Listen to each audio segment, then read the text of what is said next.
বাইরে দেখো ঝা চকচকে রোদ উঠে গেছে আজকে। আমার ভাত কমপ্লিট, এদিকে মাছের ঝোল ফুটছে, এর ভেজা জামা কাপড়গুলো সমস্ত মেলে দিয়েছি। Morning everyone, welcome back to our new blog. তোমরা সবাই কেমন আছো? আশা করছি ভালো আছো, আমরাও ভালো আছি। আরও একটি নতুন দিন শুরু করলাম তোমাদের সাথে নিয়ে। তো আজকে যাবে সিম্বার স্কুলে, ওকে আমিই নিয়ে যাব, আমিই নিয়ে আসবো, কারণ ওর পাপার বাইরে যাবে। তো আমার রান্নাবাড়ি মোটামুটি কমপ্লিট। এখন ঝোলটা নামলেই একটু আলু ভাজবো আর স্নান করব, পুজো দেবো, সিম্বাকে রেডি করব, নিয়ে যাব স্কুলে। তো সারাদিন কী করি দেখতে থাকো, সাথে থাকো। তো দিয়ে দিলাম এই পর্দা, মানে আনাই ছিল কিন্তু স্প্রিংয়ের জন্য আমি দিতে পারছিলাম না, তো দিয়ে দিলাম। অনেকক্ষণ পরে তোমাদের সামনে আসছি, কারণ সিম্বাকে নিয়ে স্কুল থেকে চলে এলাম। এর মাঝে আর ব্লগ করতে পারিনি, কারণ ভীষণ কাজের চাপ ছিল, যার জন্য ব্লগ শ্যুট করতে পারিনি। তো এখন থেকে আবার ব্লগটাকে কন্টিনিউ করব।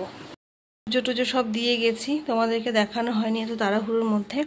আর দেখো আমার কি কাজ, আমি না মৌসম্বি কিনেছিলাম, তারপরে ওখানেই দেখছি কি পাশে একটা তুলসী গাছ। কি করব, আমার কোচবিহারে এত তুলসী পাতার অভাব, যার জন্য আমি তুলসী পাতা ওখান থেকে মৌসম্বি কিনে তারপরে ওখান থেকে পাশে গাছ থেকে তুলসী পাতা যেহেতু পেলাম, একদম সঙ্গে সঙ্গে নিয়ে চলে এসেছে, যে একবারই তুলসী পাতা হয়ে গেছে। এবার কয়েকদিন পুজো আমার ভালো মতো চলে যাবে। Good evening everyone. এখন হবে কফি, দুধ বসানো হয়ে গেছে, আর হবে আজকে স্পেশাল পপকর্ন। এটা আমার হাত থেকে পড়ে গেল ভেঙে, এটাকে কালকে ঠিক করতে হবে। এটা না আমার হাত থেকে পড়ে আগের দিনই ভেঙে গেছিলো, এটাকে ঠিক করতে হবে। এটা নিয়ে গিয়ে বাজারে আর একটা নতুন করে লাগাতে হবে। এই যে ফুটছে, একদিন করছি ফোটেই নি, ওই একদিনই, বাদ বাকি রোজই আমার ফোটে। একদম কমপ্লিট আমার গরম গরম পপকর্ন। এদিকে কফিটা আর একটু দুধটা ফুটিয়ে নিই, তাহলে ভালো হবে। রেডি হয়ে নিলাম, যাচ্ছি একটু বাজার। সিম্বারই কয়েকটা জিনিস কিনতে হবে, ও স্কুলের জন্য লাগবে। কেমন কালো কালো লাগছিল, স্কুলের জন্য লাগবে। তো চলো যাই, যেতে যেতে দেখাচ্ছি কি কি কিনতে হবে ওর স্কুলের জন্য। এথনিক ড্রেস, দিওয়ালি সেলিব্রেশনের এথনিক ড্রেস, প্রদীপ, হাবিজাবি সমস্ত কিনতে হবে। তো চলো যেতে যেতে দেখা বলছি। বেরিয়ে গেলাম, কিছু দোকানপাট সেজে উঠছে ওই আলো দিয়ে। দিওয়ালি মানেই আলোর ঝর্ণা। নড়চড়া করে না। আমি যখন সিম্বাকে স্কুলে দিয়ে বাজারে যাই, তখন এই ফুল গাছটা দেখে তো ভোরে ফুল ফুটে থাকে। রাতেও দেখো কতটা ভালো লাগছে। হ্যাঁ, আমরা মদন বাড়ি ক্রস করছি, সন্ধ্যা আরতি হচ্ছে। একদিনই আসছিলাম।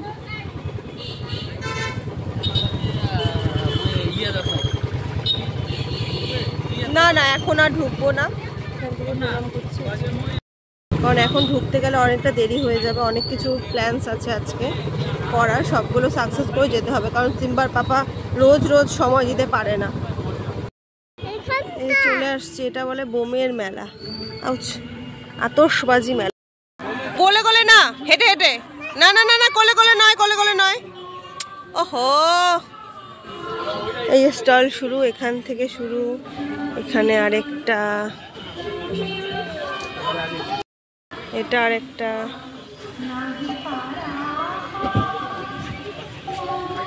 এটা আরেকটা।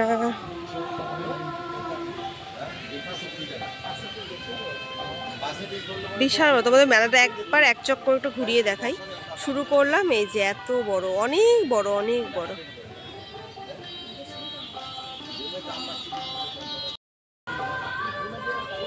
দাঁড়াও এক সেকেন্ড, পুজো হবে বা লক্ষ্মী গণেশ, ও আচ্ছা লক্ষ্মী গণেশের এখানে করেছে আর কি, যেহেতু এটা একটা ব্যবসা, সেজন্য লক্ষ্মী গণেশকে রেখেছে। দোকান থেকেও আমরা নিলাম এটা, অনেক বোম আছে এখানে। মেলার থেকে আমাদের মেলা বোম কেনা হলো। এবার আমরা বেরোচ্ছি এখান থেকে, বাইক ঘুরিয়ে নিচ্ছে, বেরোচ্ছি। চলে আসছি একটু বাজার কলকাতায়। সিম্বার জন্য একটা ড্রেস নিতে হবে, স্কুলের জন্য।